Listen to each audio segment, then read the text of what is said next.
आज आपण बनवणार आहोत पौष्टिक अशी गरमागरम अख्ख्या गव्हाची खिचडी। यासाठी 1 कप गहू 5 ते 6 तास भिजवून कापडामध्ये बांधून मोड आणून घेतले।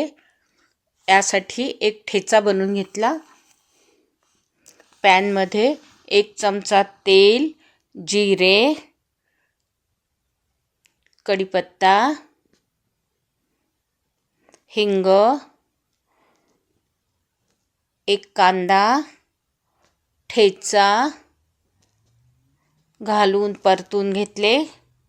यामध्ये 1 टोमॅटो, आवडीप्रमाणे तुम्ही भाज्या घालू शकता, परतून घ्यायचे। आता यामध्ये धने जिरे पूड आणि गहू घालून घेऊ। गहू घालून परतून घ्यायचे। यामध्ये 1 कपाला 3 कप गरम पाणी घातले। 10 मिनिटे शिजवून घ्यायचे झाकण लावून। मीठ, चाट मसाला, निंबू,